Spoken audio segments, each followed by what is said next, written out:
Ali, please start with your prepared remarks. And as you share your remarks, I will quickly go to the other, pay a quick visit to the other room and bring some speakers back here. Okay, thank you very much. Good afternoon, everyone. I'd like to welcome you all here today.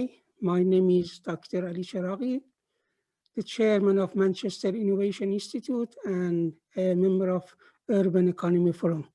I would like to apologize in advance if I mispronounce any names. Please feel free to correct me at any point.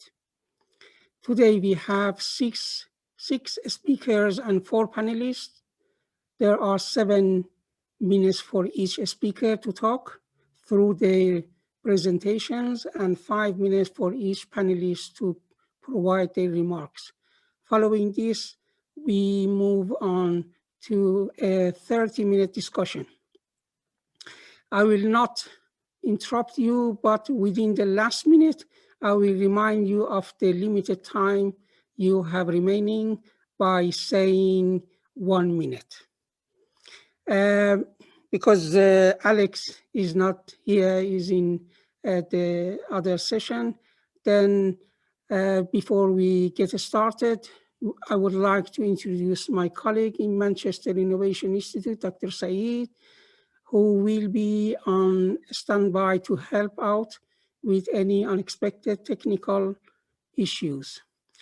Okay, the aim of this session is to talk about urban economy theories and action, where we'll go over the Urban Sustainable Development Goals, SDGs, which were adopted by all UN members in 2015. Here we will also cover the means which will help us achieve the SDG 11, creating sustainable and resilient cities. This can be done through different means, such as facilitating a dialogue between cities and municipalities, financial institutions, and the private sector, discovering financial urban resources on various scales, creating a global municipal database, launching a global network for city leaders, and so on. Okay, let's see if we have all the speakers and panelists with us. Let's start with Edmondo. Are you here, Edmondo? Yes, I'm here. Can you hear me? Yes, I can hear you. Thank you very much. Okay, now we can make a start. Then let's start with the first speaker on agenda, Mr. Edmondo Werner, professor of School of Built Environment and Architecture, London, South Bank University. Thank you very much. Okay, Edmondo, the floor is yours. Okay, thank you very much, Ali, and good afternoon, everyone.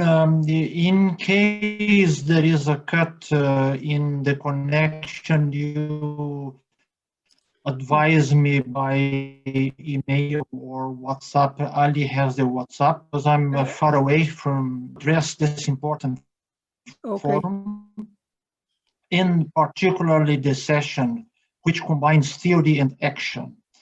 Starting with theory, urban economics' traditional concern was location theory, how to optimize distance from the city center and its interaction with land prices.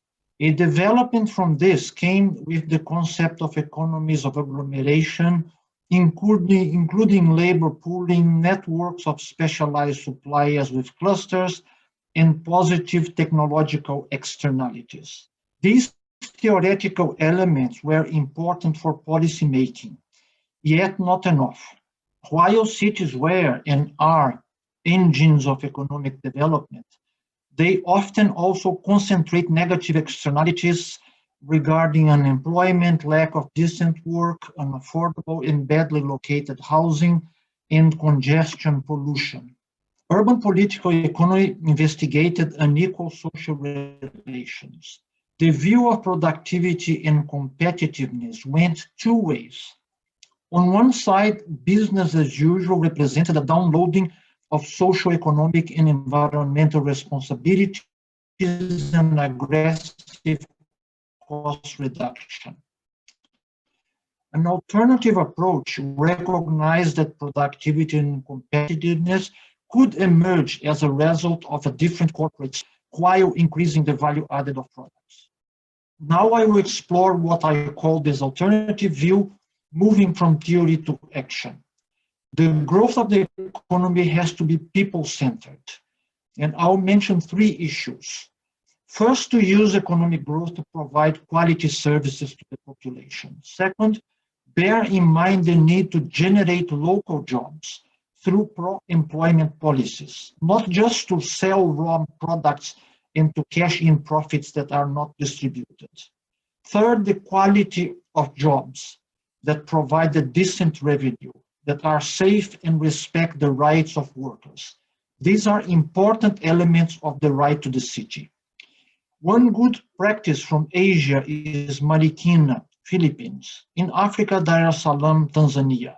In Latin America, Santo André, Brazil. There are other examples as well.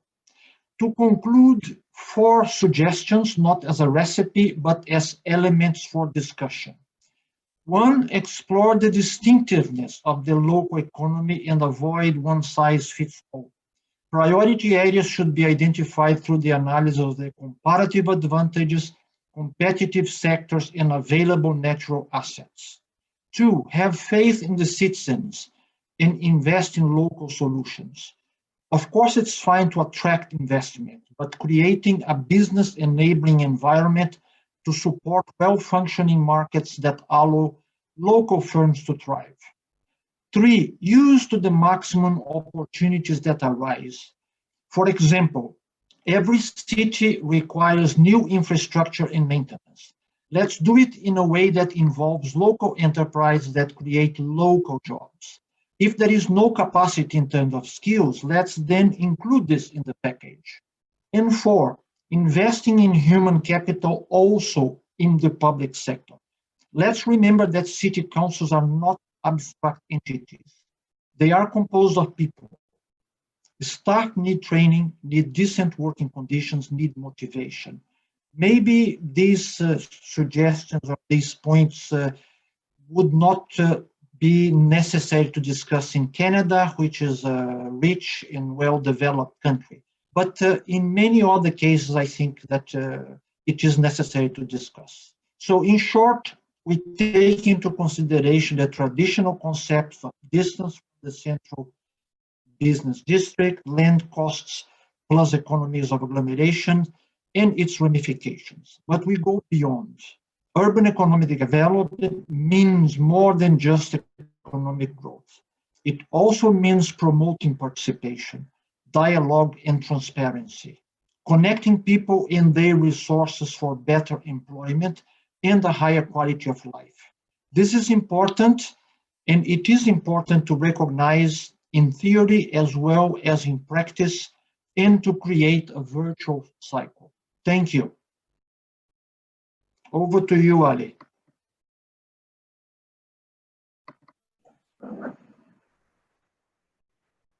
Oh, thank you very much, Edmundo. Really, it was insightful talk where you highlighted the importance of creating a people-centered approach to grow the economy. Thank you. Okay, let's go to the next speaker, who is partner of Urban Strategies, Michel Toachme. Please correct me if I'm wrong. That's correct. Oh, thank you. Okay, the floor is yours.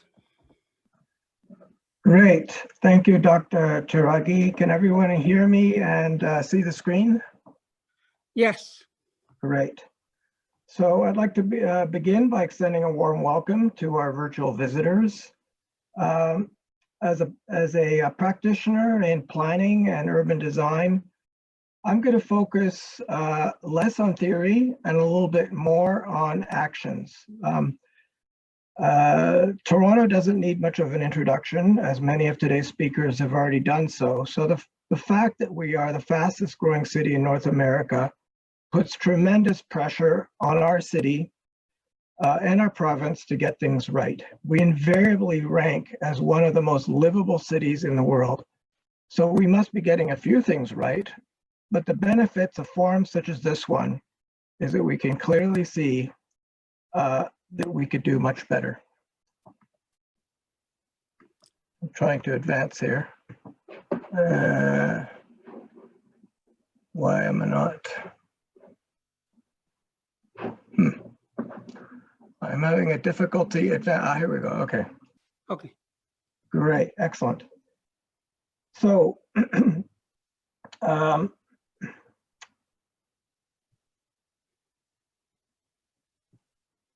what do livable cities like Toronto have to do with sustainable urbanism? If we'd have time, I'd cover many of the themes outlined here under the headings of economic, environmental, and social sustainability. However, for today, I'll cover just a few things, beginning at the regional scale.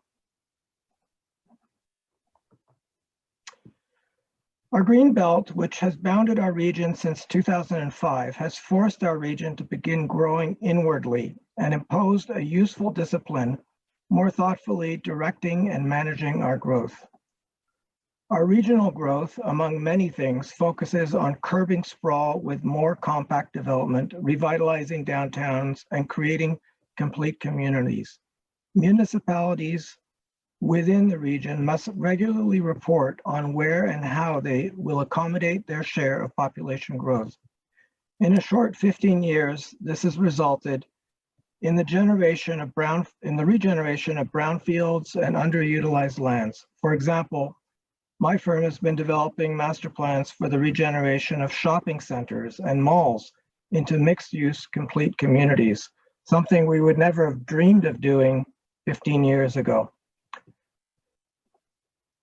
We were asleep at the wheel while we accidentally became a fast-growing city. Metrolinx, the agency charged with coordinating transportation, has been trying to catch up. These maps illustrate the planned expansion of our regional transportation network. If we had time, I'd tell you about Downsview, a former military airfield on a huge 800-acre site, the scale of downtown Toronto or lower Manhattan. City-scale sites such as this one are ripe for sustainable urbanism, which embraces the full spectrum of environmental strategies. Downsview is located at the geographic epicenter of Toronto.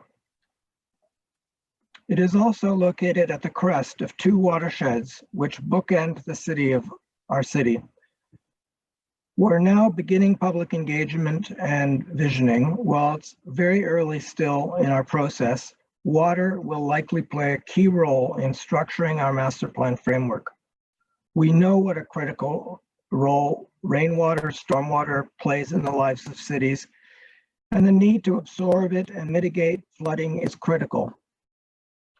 Tanner Springs in Portland offers a terrific example of stormwater infrastructure that weaves beautifully into the urban fabric.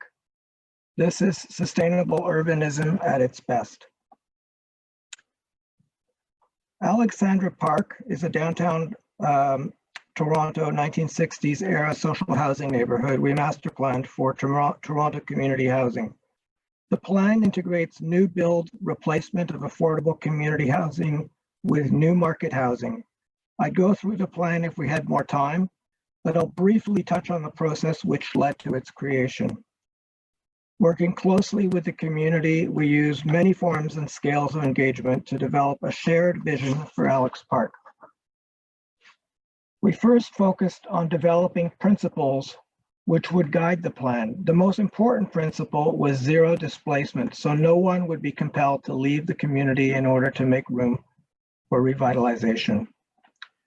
We then articulated a number of design goals, which following which were followed by 5 different options, which ranged from business as usual to full revitalization. The community endorsed full revitalization. The plan reflects the rich diversity of the community with a rich mix of uses and experiences. Ground is now broken on phase 2 of the revitalization plan, and the community continues to thrive. Earlier today, Jason Tong quoted an Alexandra Park resident who said, the best part is the way revitalization has united Alex Park. Last but not least is the human scale of sustainable urbanism. Toronto's downtown and many greater Golden Horseshoe municipalities are witnessing incredibly fast growth sustained over a few generations. We modeled downtown Toronto as it was in 2000. So this is the view of the city as it was in 2000. And this is a model we've captured of what we expect Toronto to look like in 2025. So in just a mere 5 years. You can see all the approved buildings in blue. You can see all of the, in purple, all of the applications that are currently pending.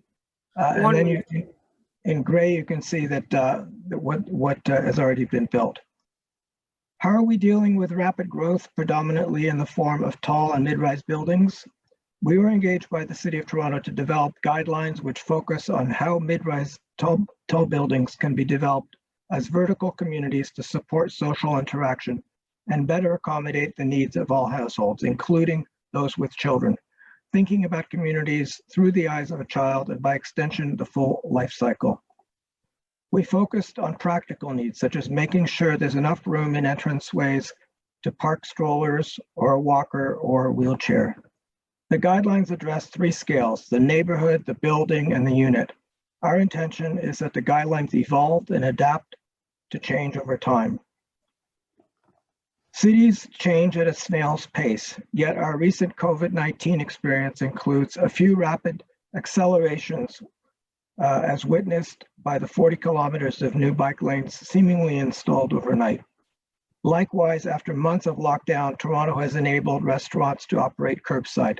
9 kilometers of parking transformed into 750 curbside patios. While the impact of COVID-19 has been devastating to cities around the world, the unusually rapid response Toronto has experienced is a reminder that among urbanism's many scales, the scale of time is equally important.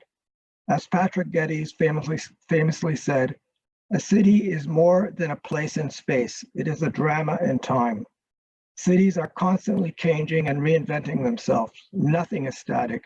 And in COVID-19 pandemic provides a perfect example of how nimbleness, science, creativity, and leadership in city building best support a sustainable urbanism. Okay. This is a lot to go through in a short time, so I'll leave it at that. For those of you who have further questions, you can reach me through Urban Strategies. I hope to have the opportunity to meet all of you in person next year. Thank you.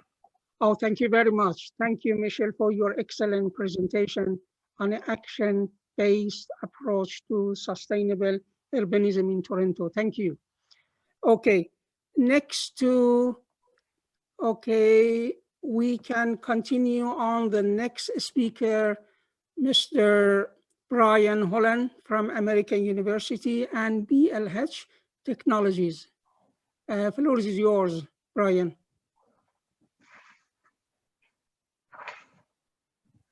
Brian, can you hear me?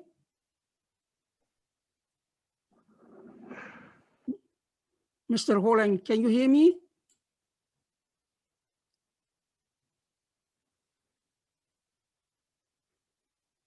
Oh, it seems that is a connection problem. Brian? Okay. Let's next move on to the next speaker, and we back to Brian. The next speaker is Ali Al-Mughazi. Ali, are you there? Yes, I am. Can you Yes. hear me? Thank you. Yes, yes, I can hear you. Ali Al-Mughazi, co-author of Oiling the Urban Economy. Ali, thank you, and the floor is yours. Well, first, I would like to thank you all for being here, and I would like to make a slight correction that I'm not the co-author of Oiling the Labor Economy. I'm Okay. here in place of the author of the Oiling Labor Economy, Professor Dr. Franklin Obeng Odum of the Thank you very much University of Helsinki. for your correction. I will now start my presentation by sharing my screen, and please tell me if you have any difficulty in seeing it. Can you see the PowerPoint now? I think so. Yes. Okay. Please. Okay. I will speak about the problems facing urban economies when they are based on a single economic activity. And the case here will be the oil sector. I will be discussing a case of an Egyptian oil city, the city of Ras Gharib. The city of Ras Gharib is a company town, and I will give you a brief overview of how the city evolved from being worker housing through into administrative housing, and finally into company town. How it was developed by the Anglo-Egyptian Oil Fields Company, and then which was later nationalized into the General Petroleum Company in Egypt. So workers' accommodation would start by housing workers close to the production sites, or employing workers living in the proximity of the production sites. Then the companies, the production management, would provide those housing units. And finally, with the buildup of amenities and services, these housing units or these housing arrangements will develop into company towns. With regard to the situation of Ras Gharib is an Egyptian oil city. It is located in the Red Sea, on the Red Sea coast of Egypt. It was built from scratch. The location was not inhabited before 1938, when it was developed by the Anglo-Egyptian Oil Fields Company. And that's an aerial reconnaissance image by the German Air Force in the World War II. And then this is a more recent image of the city. I think you can have an idea about how the city developed over the past 80 years. In that city, the oil company played the role of providing all services. To the extent that government officials would consider the General Petroleum Company as the mother of Ras Gharib. Among these services was housing, but with the advent of neoliberal changes, the General Petroleum Company, which is a government-owned company, was pressed into shedding off excess costs and started by passing on the burden of housing to the residents and the local government. So instead of the company providing the housing to the employees who made the core of the population, this burden was moved on to the local government and the residents themselves. A very important situation in this regard was the southern area of the city, which was considered a high-end development and comprised of standalone villas on the beachfront allocated for high-ranking company officials. Now, with time, those high-ranking company officials would remain in these units even after becoming pensioners, and even like passing on them as to their inheritors. the policy of transferring the burden of housing to the employees meant that the company would transfer the ownership of these of all housing units owned by the company to the employees, so that the company will not bear the cost of maintaining those units, with the exception of this special area, because it has higher real estate value, and there were rumors among the population that the company intended to diversify its portfolio through investing into tourist real estate. That's an example of one of these units. The problem is that in a city like Ras Gharib, the entire city is based on the petroleum, on the oil industry, and the General Petroleum Company is the main employer. So there is no economic diversification, and there is some sort of monopoly of service provision and provision of jobs. So basically, when the workers or the residents have nowhere else to look for the service, like housing, the local government is only starting to step in, but they still have a very large gap to fill.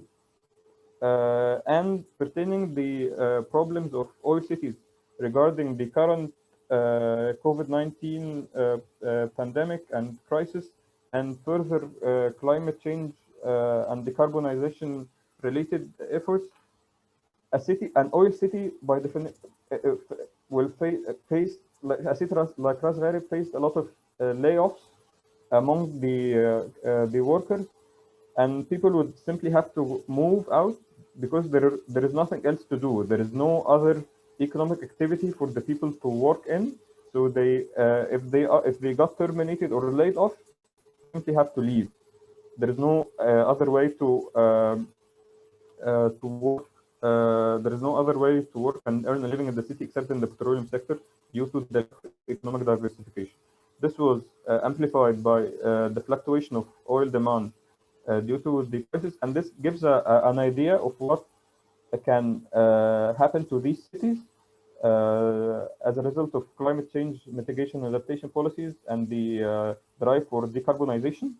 So an important, a lot of work has to be done towards the diversification of local economies in oil cities, particularly perhaps by introducing more climate-friendly industries and economic activities. Thank you.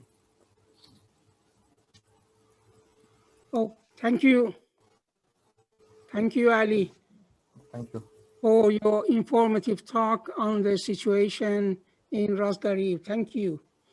Okay, Brian, if the connection is better, we will now get back to you. Are you there, Brian? Brian?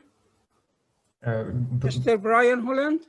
Sorry, I mean communicating with him. Apparently, he does not have a mic. So okay. I'm trying to connect through his phone. So I'll let you know, Ali, as soon as he's connected again. Okay. But please, I think we can go ahead with our next speaker. Okay, next speaker is Komarsh Misra, former Deputy Secretary General of Habitat 3. The floor is yours. Thank you. Thank you. A very good morning from New Delhi, India. Oh. It's about 1:45 in the morning in New Delhi, but it's such a great fun and such a learning experience listening to all of you and the presentations. Thank you. How is the weather there? The weather is getting better. Now it's getting cooler. Otherwise, we had August, we had lots of rains, but yeah, it's getting better now. It's more like an autumnish weather. Thank you. And I was the Deputy Secretary General for Habitat 3. And as many of you would be aware, that Habitat 1 actually took place in Vancouver, Canada. That was in 1976. Then I met the mayor of Istanbul, and he was visiting Nairobi, where my headquarters was there. And I asked the mayor of Istanbul, the former mayor of Istanbul, are you going to come to Habitat 3? That was going to take place in Quito, Ecuador. That was in 2016, in urban October, from 17th to 20th of October, 2016. The mayor of Istanbul, he remembered it. He said, yes, I remember. And there was this Secretary General. He was a black gentleman. Where is he now? And none of us, he was talking of 1996. That was Habitat 2, which took place in Istanbul, Turkey. So we tried to look around. We said he must have retired and gone. He said, no, but he wasn't that old. And of course, before he left, we found out, because that he had actually retired and he was doing some farming in Gambia. He was from Gambia. Now this mayor of Istanbul, who remembered very fondly what he had presided over as Habitat 2 in Istanbul, and remembered the Secretary General of Habitat 2, was actually President Erdogan. So he was visiting Nairobi as President of Turkey, and he was the mayor of Istanbul when Habitat 2 took place. So when we came to Habitat 3, this was in Quito, Ecuador, it was a very, very big exercise. And that exercise, sometimes we have spoken, there has been a reference to the New Urban Agenda and the comprehensive nature of the declaration from the heads of states, almost 193 member states of the United Nations. They all signed on it, agreed to the New Urban Agenda. But the elaborate preparation that took place in every continent in terms of taking the feedback from every continent. Then apart from that, there were regional preparatory conferences. 3 regional preparatory conferences took place. Then, of course, the final deliberations at the UN headquarters in terms of the New Urban Agenda, which took place almost for 36 hours continuously. And middle of the night in New York, we are trying to get pizzas from outside to feed to members of the delegates and members of the Secretariat. So indeed, it was an enormous effort in terms of getting the New Urban Agenda. It's a great agreement. It is elaborate. It covers everything. It actually gives life to SDG 11 in terms of sustainable cities and communities. And if you go through the New Urban Agenda, what the beauty of that document is, it does not have one uniform recipe, but it does give the choice, and almost at the end it says, and in the introduction the then Secretary General also mentions, that one size doesn't fit all. So we have differences. Now, given the New Urban Agenda, so the key challenge over there, as most of the people who are in markets and others, they always talk of successful markets and businesses as location, location, location. And any of these UN declarations, ultimately, even including the New Urban Agenda, means implementation, implementation, and implementation. Therefore, what we do need to add is not another declaration, but in terms of giving shape to the agreement that has already been achieved. But one challenge that needs to come up, that has come up, and that I say from the point of view of a developing country sitting in New Delhi, India, is the enormous disruption that has come because of COVID-19. Where you are sitting in Canada, where 90% of people live in urban areas, we still have just about 31% people living in urban areas. And 69% is still in rural areas. Though the GDP contribution is about 45 from rural areas and 55 from urban areas. So you have this challenge. Now when COVID-19 took place, and that's the challenge of urbanization, and that is a lot of thinking that we need to do from developing countries, especially countries like India, where we need a lot of exchanges with other cities in Canada, in US and others. The challenge is, when that COVID-19 lockdown took place, almost 20 million people wanted to rush back. They didn't want to spend time in the urban area. Because these were the people who were working in urban areas, their livelihood was from urban areas, but their home and families in large number of cases were still living in rural areas. So they had one foot in the rural area and the other foot in the urban area. So they were like migrant workers with truly migrant nature. They maybe even had homes. So we have these additional challenges. But of course our Prime Minister, Mr. Narendra Modi, has really focused on urban areas, and therefore housing he has focused that by 2022 he is going to make almost 10 million houses, 2 million of which would be in urban areas and rest would be in rural areas. So housing has been a big pitch. For the first time in India, urbanization has received much greater attention from the policy makers and the decision makers. One, because the nature, of course, the urbanization, the contribution of urban areas has increased, the monetary values has increased, whereas earlier it was the rural areas which was dominating, and you have most of your electors and people who elect, they also come from the rural areas.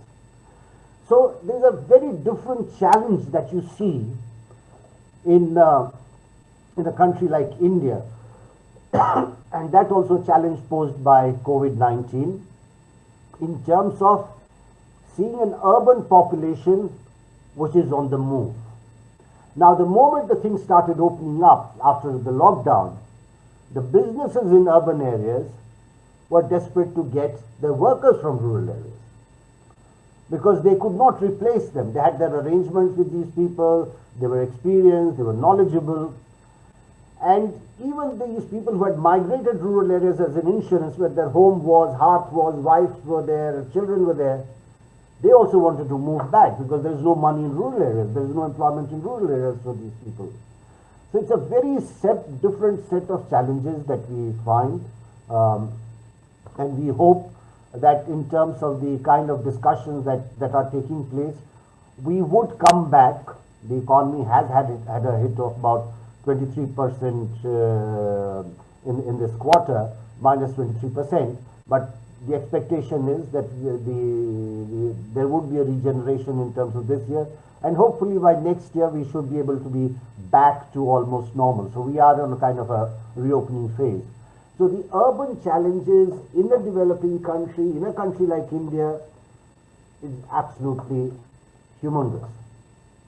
And the other difference that you would see from, what you are familiar with in Canada, the mayors are very important. There was a book shown by Mr. Pasternak from Toronto saying that mayors rule the country. But in a country like India, it's almost a hierarchy. The biggest people are at the national level. The next are at the provincial level. And the lowest rung in that political hierarchy are in management of cities. And that also reflects the power which is there in terms of allocation of resources and others. That the national level, highest power, highest resources, national level, state level, provincial level, next best, city level, the least. So you have these challenges, very different, and we do need to deal, and I think it's a very good forum that we can try and build bridges and exchange ideas between mayors and people who run the cities in this part of the world with your part of the world. Thank you. Thank you, Kumeresh. It was great. Really, thank you for the history of Habitat 3. Thank you. It was about importance of Habitat 3 and what our next step should be moving forward.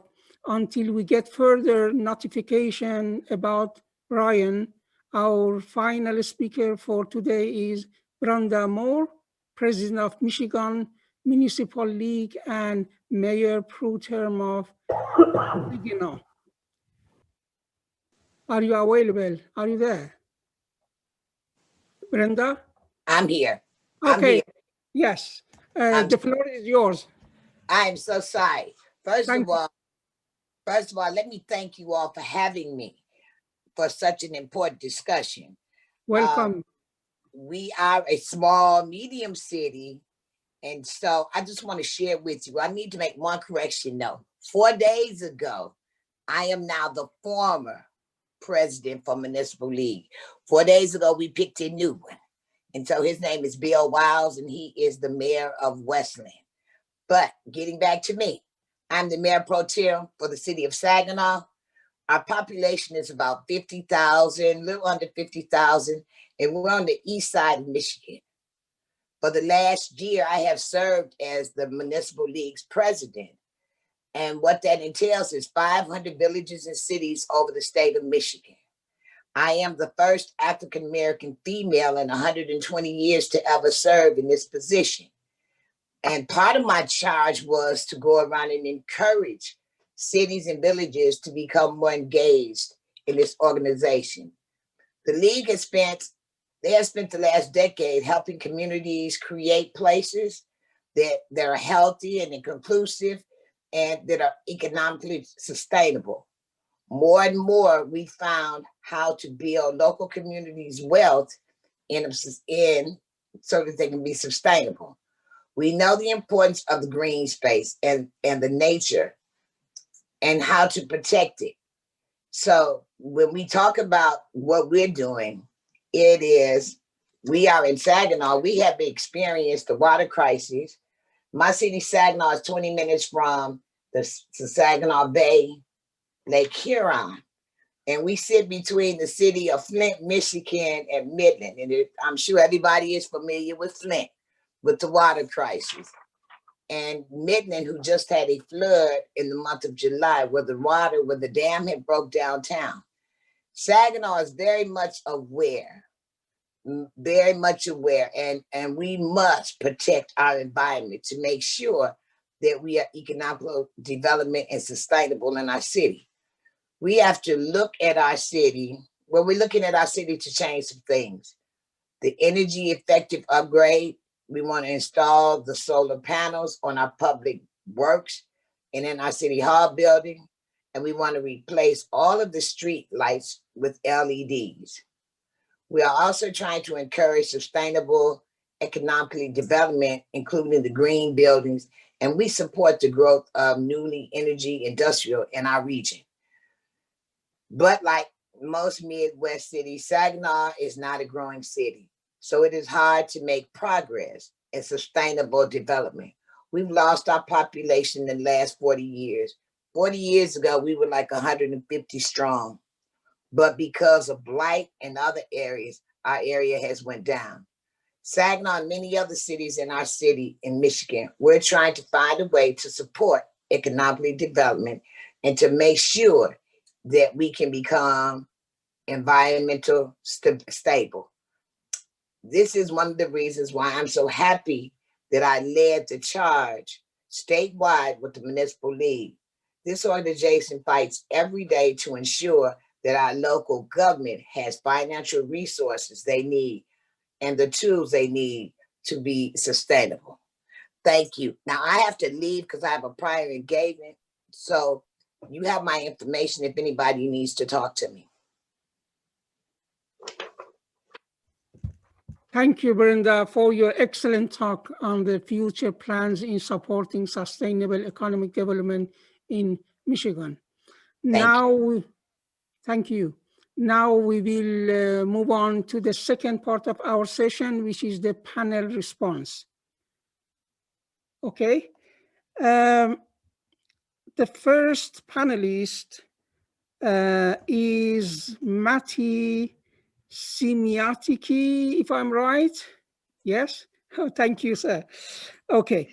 Association Professor of Geography and Planning and Interim Director of School of Cities, University of Toronto. 5 minutes, please. Thank you. You may now begin. Thank you, Ali. Thank you. Good afternoon, everyone. It's a pleasure to be with everyone and join this fantastic and timely discussion. The moment we're facing right now is interlaced with three intersecting crises. We're clearly in the midst of a public health crisis, and that's capturing everyone's attention and is the most immediate and urgent. Second, we're facing a climate crisis and an environmental crisis, and we see the impacts of that all around the world, from fires to flooding to air pollution and all sorts of, and the impacts, the deep impacts of this environmental crisis of a changing climate.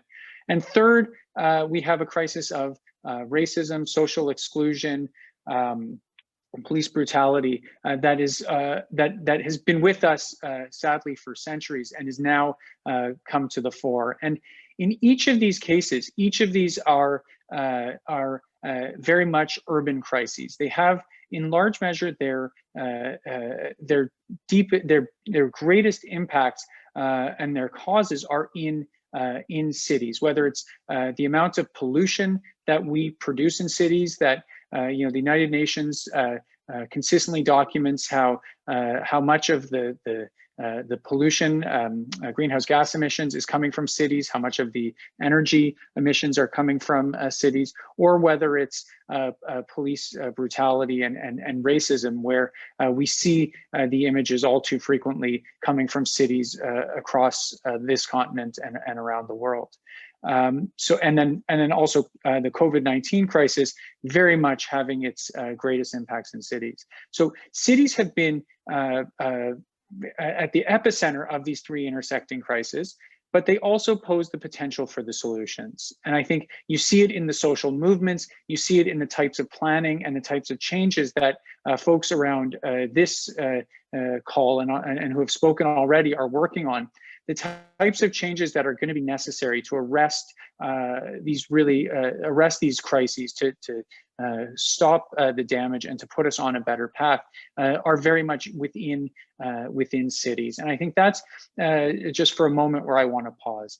I think what we're seeing is a new approach to city building, one that is moving away from a winner-takes-all approach, an approach that each individual stakeholder within the city building realm tries to maximize their own interests, maximize their own benefits, push forward as much as they can, because the more that they get, the more that goes into their pocket, and not necessarily considering what's happening around them, because that's someone else's problem and someone else will deal with that. I think what we're seeing coming out of as we enter into the midst of a COVID crisis, and we try to look at what a new urban future could look like. I think in addition to all of the outcome-based approaches that have been talked about in terms of more mixed-use development, more sustainable forms of transportation, and a much clearer focus on anti-racism, I think we're seeing a new approach to city building, and one that puts collaboration at its core and a focus on what we could call a collaborative advantage. That in many ways, the types of solutions that are going to be found and that are necessary at this moment are not ones that any party could achieve by themselves, but rather by collaboration, we will see outcomes that are better than anyone can deliver on their own. We're seeing this, Michel talked about the types of plans that he and Urban Strategies have been working on in this city. You can start to see in Toronto, just as one example, a wave of what we might call creative mixed-use buildings that integrate large-scale private uses like condominium apartments or commercial spaces or retail, and they integrate them with large-scale public uses. So you're starting to see daycares and community centers and schools being directly integrated into these private uses. And pushing the boundary even further, you're starting to see social services like homeless shelters being integrated right into the sides and right into the same buildings as where some of the more expensive condominiums are being built in the city. This is a radical transformation in the way that we think about city building, the way that we build our cities. One that moves away from single uses, away from being built only around automobile as the primary approach, and moving away from a model where each individual landowner and stakeholder in a city can kind of hive themselves off and be in their own realm. We are moving much more towards this notion of collaboration. And it's in those collaborations that I think we'll start to see the solutions to these interlaced and interconnected crises of a health pandemic alongside a climate change crisis and a crisis of systemic racism. So I want us to then think as a group perhaps about what it means to plan collaboratively and to work towards a collaborative advantage, because it's about having both outcome goals of where we hope to be, but also very much in the processes of what it takes to be good partners and to drive towards a model of city building that sees a greater benefit for everyone when collaboration is achieved and when all of the parties benefit in an arrangement. So I'll leave it there. Thank you very much for including me in this discussion, and I look forward to the ongoing conversation. Very excellent. Thank you very much, Mati. Our next panelist is Hala Al-Amin, with her background in architecture, design management, green urban spaces, and sustainable cities. Thank you. You may now begin. Yeah, hello. First of all, thank you for the invitation, UFE, and thank you for the fruitful presentations from all of the speakers today. It was really very nice and influential.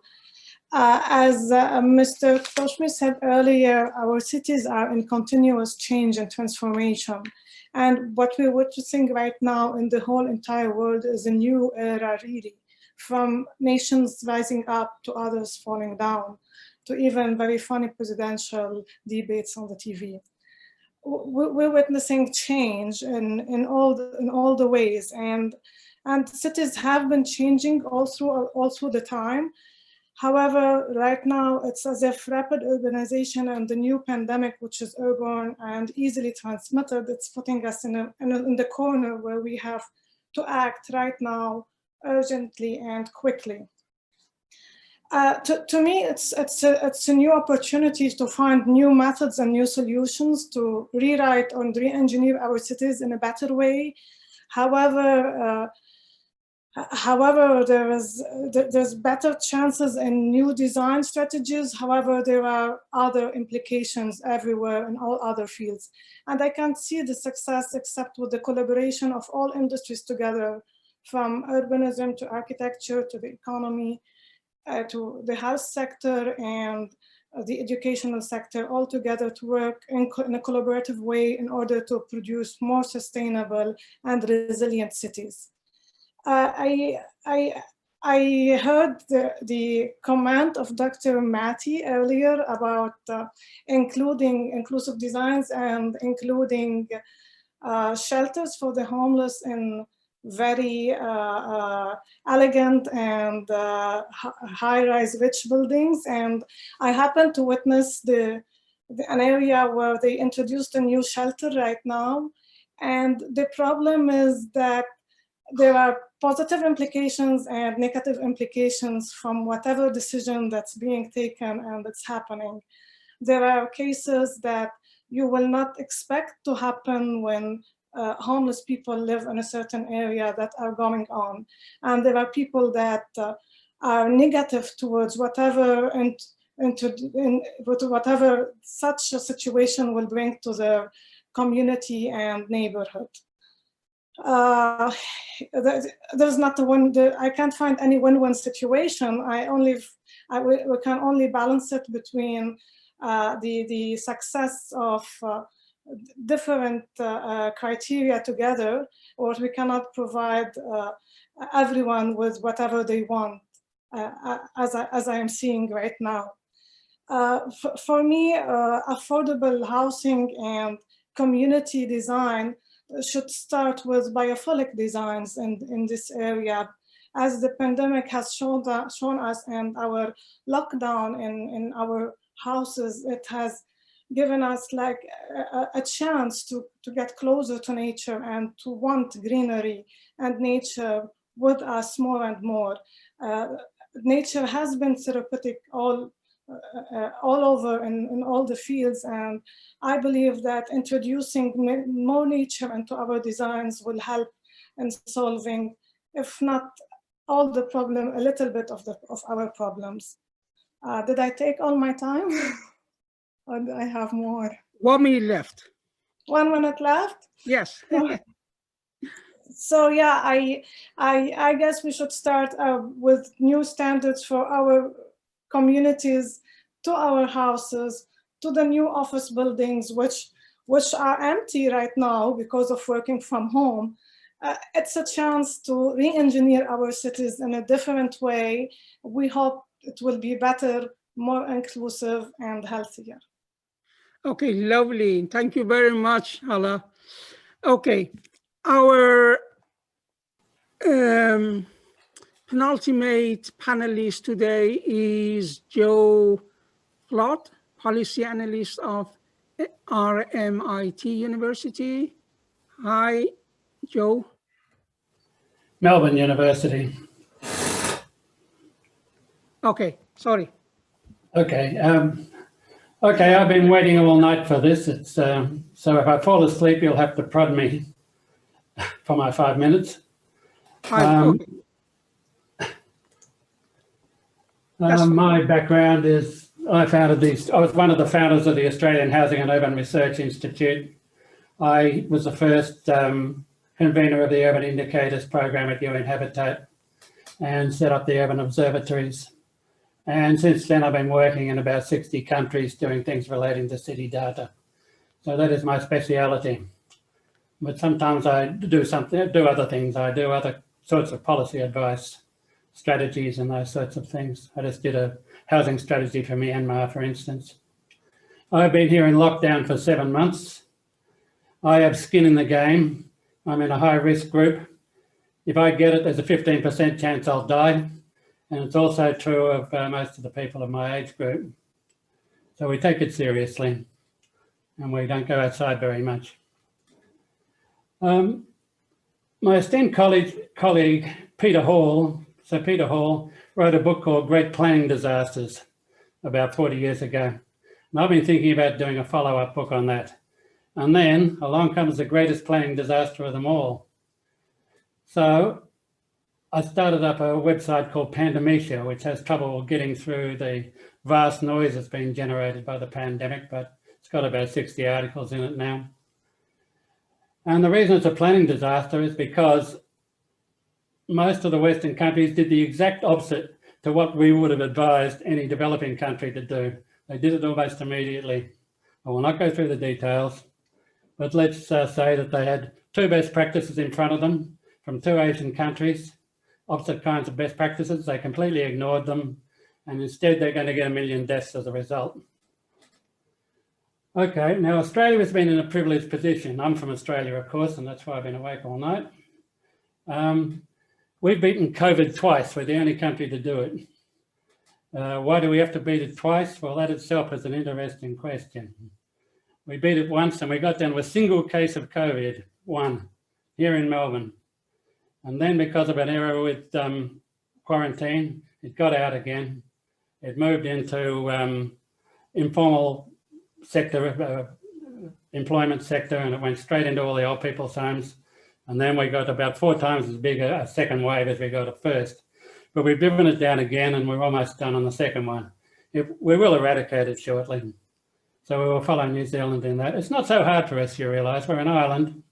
We've got a very long history of quarantine, of keeping diseases out of the country. and keeping people out of the country if we felt it was necessary. And really, this is just exercising things we've been doing for many years. We're also primed up because we just had massive bushfires, which are the largest on record. I think it was about, the area covered was about 5 times what California just had. So we were in a good position to go ahead, but we got through, we got down to 1 case, and then there was this mistake, and it got out from that 1 case. And we've had 4 times as many cases from that as we had in the original blister or bubble, whatever you care, blister or wave, whatever you care to call it. Part of the problem was the neoliberal deregulation of the workforce. After, say, about 1990, we deformalised most of the workforce. We put a lot of people in what's effectively almost an informal sector. They moved backwards and forwards between aged care centres. They all had multiple jobs, and they just spent it very quickly once it got to them, which it did in the second wave. With regard to the economy, well, we've had not that much change in the economy. Our GDP went down about 7%, which was not too bad, really. We hardly lost any labour force because the government paid everybody to stay home. Our governments have not exactly been noticeable for being very generous, but they suddenly opened their purse strings like many other governments. And all of a sudden, we've got money flowing everywhere, which made a very big difference. For the economy, well, we completely lost our second biggest industry, which was overseas students. It's a bigger industry than all our traditional agricultural exports combined. And of course, they all had to go home, and the universities are all in a state of stress because they've lost 1/3 of their income. And other industries are in a bad way. All forms of entertainment and hospitality are the worst affected. 1 minute. 1 minute. Okay. In the city, money and people have been vacating the central city. The rent curve has been flattening. There's been a lot of pressure on the cheapest properties as people move out of the expensive one. Working from home has benefited the affluent professionals, and it's the poor part of the population that have suffered. But it depends really how I feel about this. It depends on how it's going, and at the moment it's going quite well for us. So in previous major pandemics, it gave the world some big kicks in the pants. They were terrible, terrible things, much worse than this. And they resulted in very major system change. For instance, you might say the Black Death led to the demise of the feudal system. The Spanish flu arguably led to the development of the American middle class. That's one theory. The stock market has seen the pandemic as a positive. It's boosted medical research and IT. And in Australia, we've got the situation where our budget is coming out today, which is a big thing. We've been known as a country, rather cynically, that builds nothing and does nothing, a place of houses and holes. Like other Western countries, we almost stopped building infrastructure for 30 years, and now all of a sudden there's a massive proposal to build all sorts of new infrastructure to get the place started again. And I see that's going to be an enormous fillip and boost to all these various positive things that are coming up. It's been a terrible disaster from the point of view of so many lives being lost.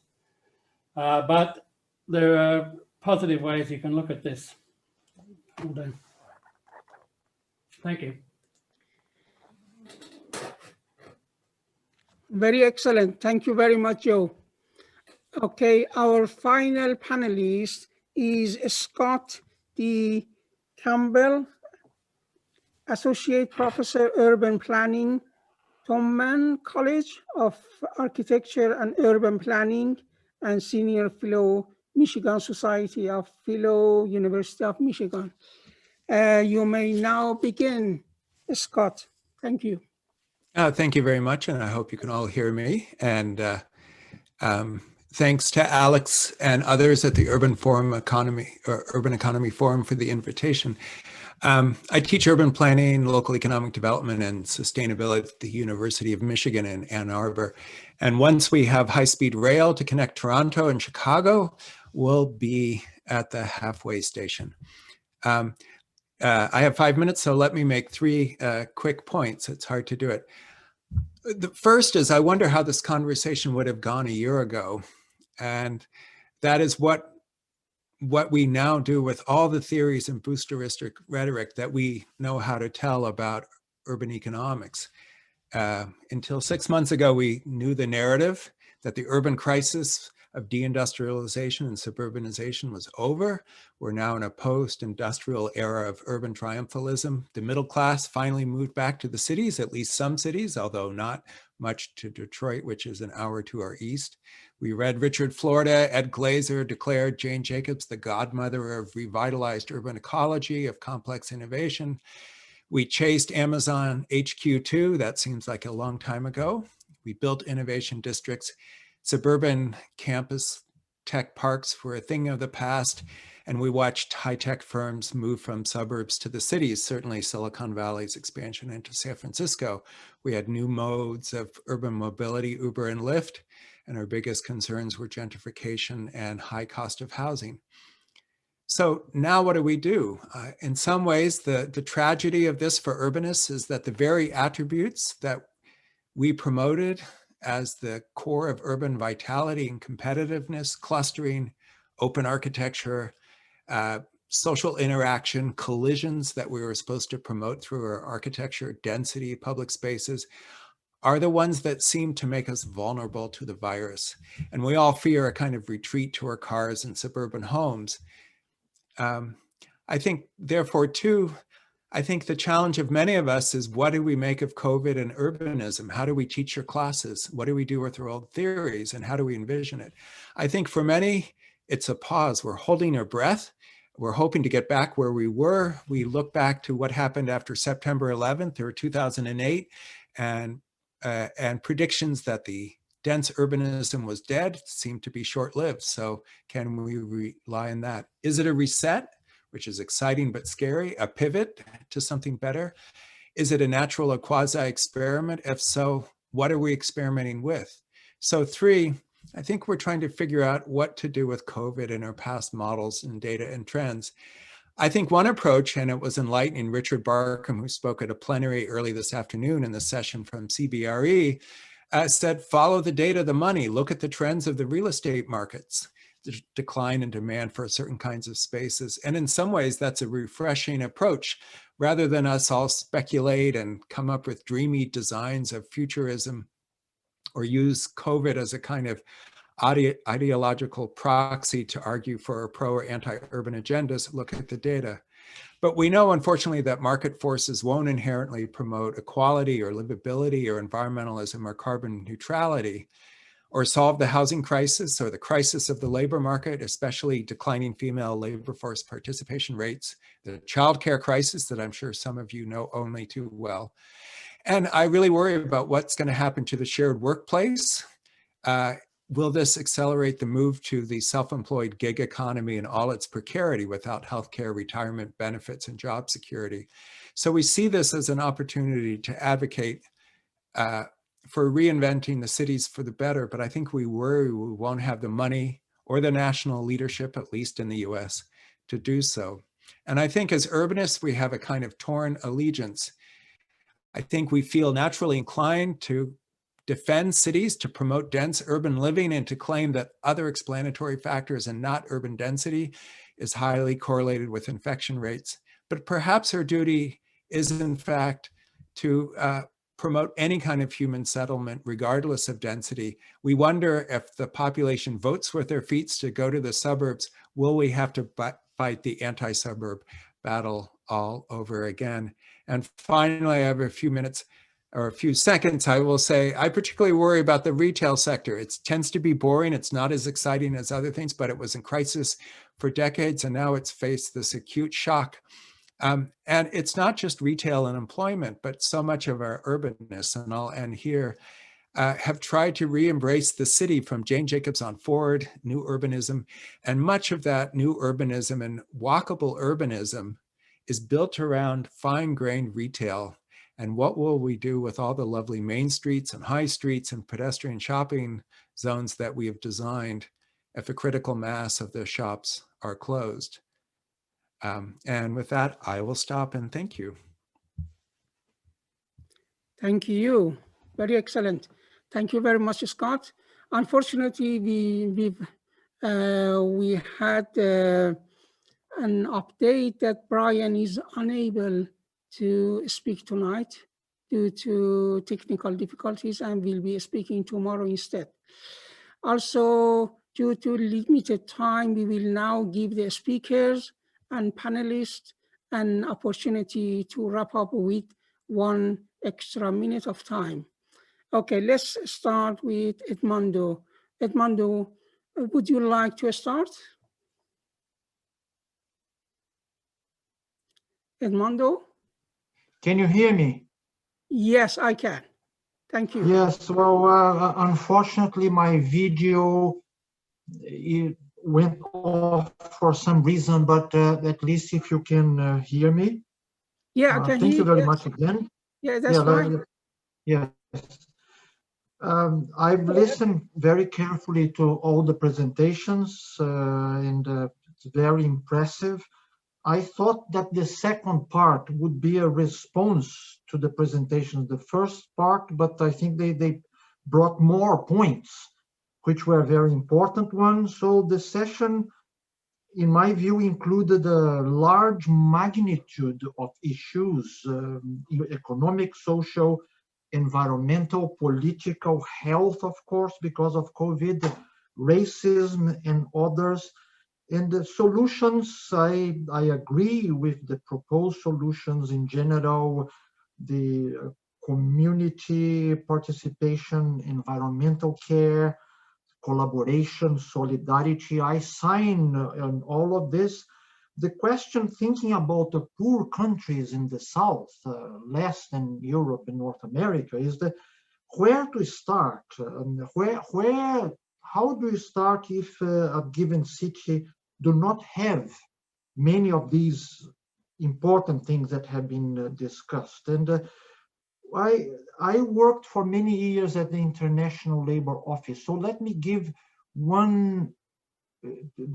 bring one issue here. Of course, it's not everything is only one issue, but I want to talk a little bit about employment in livelihoods. I think that they tend to be a little bit underplayed in the urban economy.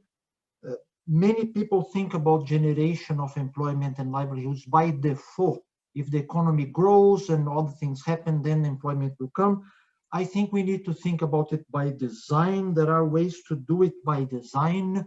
One of them is to foster cooperatives, talking about collaboration that was mentioned.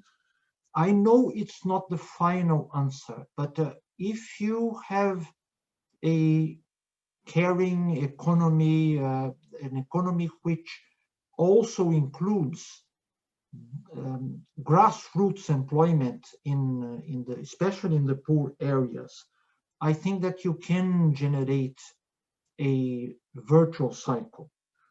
But I know it's not only this, but if we don't do it, it will not work. Cities which don't take care of the livelihoods of the residents will not be sustainable. I'll stop here. Thank you. Oh, thank you, Edmondo. Michel.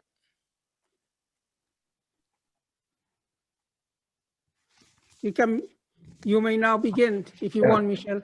Thank you. Yeah, no, it was a great session. Obviously, like many sessions, dominated by COVID-19 and trying to think forward about what the future holds.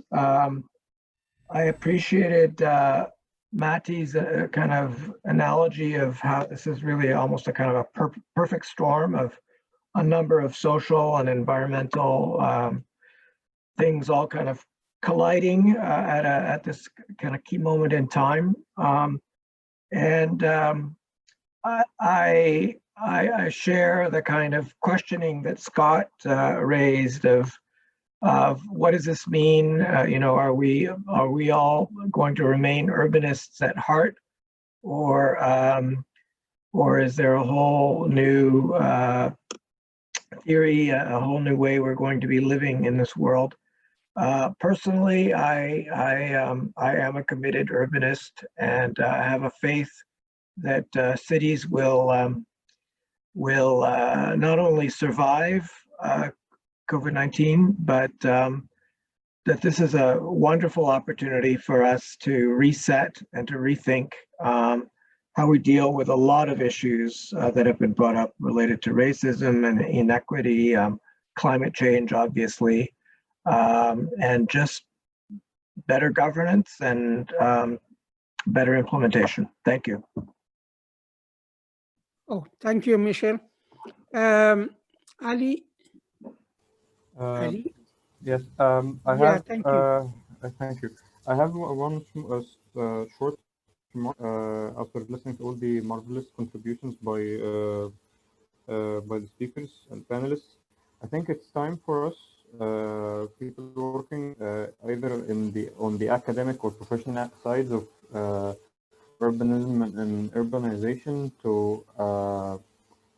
reconsider the simplicity of density and agglomeration in the idea of human habitation. I think we need what the COVID-19 pandemic and the possible implications of climate change in the future may bring our attention to, is the fact that we should consider other less dense and less compact forms of human habitation, or actually be open to other ideas. Cities should not be at the center of the urban discourse for long. Thank you. Thank you, Ali. Kumaresh? Yes, after listening to the panelists, for example, when the new urban agenda was agreed to, it looked at a pattern of the past and projected a similar pattern that will go into the future. That suddenly seems to have slightly got disrupted. So there is a bit of a pause. And I think we are still in a time of a flux. And what we are trying to see is really going and seeing through a looking glass. That, some people thinking that, oh, it's going to come back to the same. Maybe I also think the same. But it has added a pause. And how do we use this pause is kind of the biggest opportunity, or it could be one of the biggest lost time period. So this is the time to think in terms of how best to get to deal with this, and see this as an opportunity to recreate, and especially for developing countries, as it was mentioned. For developing countries, it's a huge, huge challenge. Employment is a challenge, economy is a challenge, urbanization is a challenge. So this is a time to think, pause and think, and that's what we need to do as we move on. Thank you. Thank you, Kumaresh. Brenda, are you still there? Brenda, are you still here? Okay, let's move on to, who's this next? Matty.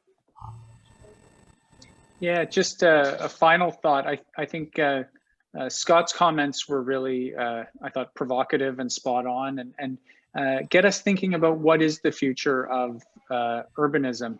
I mean, we've pendulum swung from urbanism being the place to be to this notion that people might be fleeing the city, and I think to me it's still very much an open question. It's it's not quite clear, and in that space, many different interest groups are trying to figure out how their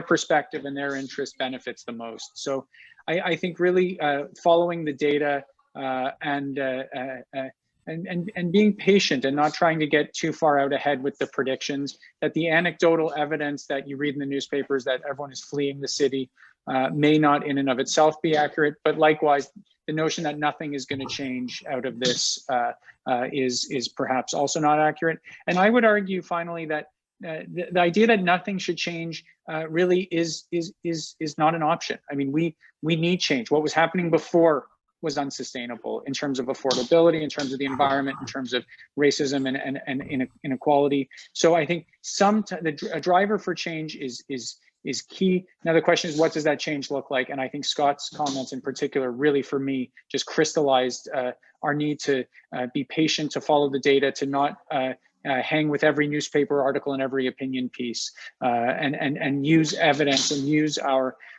use evidence to inform our decisions going forward. Thank you very much, Matthew. Okay, next is Hala, please. For me, I will think that the pandemic has been a wake-up call for us to rethink our habits, our lifestyle, even our hygiene. And in a way or another, it highlighted the problems and the gaps that were already existing, but just showed us or exposed them in a certain way that we cannot ignore them anymore. And one of these major problems was also the food safety and the provision of food in our cities, which will also have its implication to include perhaps local urban agriculture in every single space or in every single area within our communities and cities to sustain our communities and cities in a better way as well. Okay, thank you very much, Hala. Joe, please.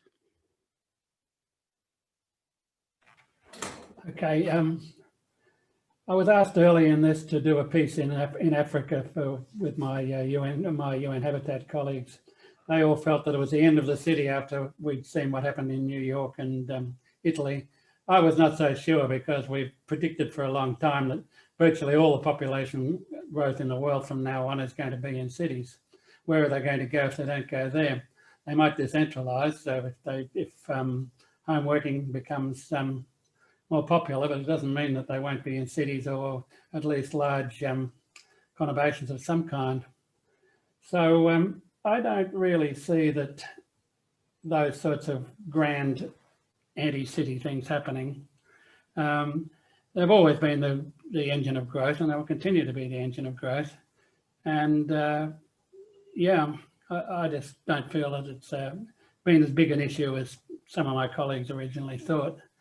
One point that's worth making, though, is that in Africa in particular, and also in other developing countries, the population is a lot younger, very much younger.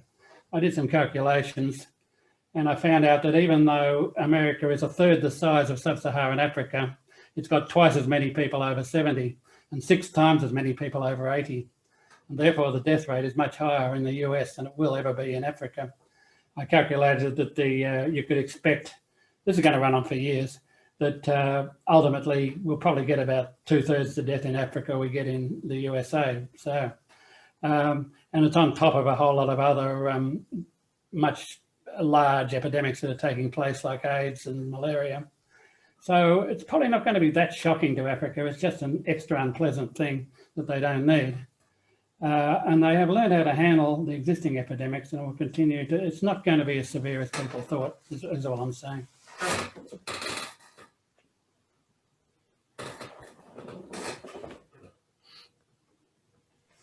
Okay, thank you, Joe. Scott, please. Oh, thanks, Ali. And at least here in Michigan, as well as Toronto, it's 5 o'clock, so we should all have a siesta, a cocktail, or a cup of tea. But thanks to all, and Maddie, I agree that we should all be rather cautious of kind of over interpreting the latest headlines of what's going to happen. So the thing I'll say in the next minute may fall victim to that. But I keep on thinking about all these things about decline in the workplace and office space and all that. And many people don't want to go back to the workplace, which I wonder if it's really true.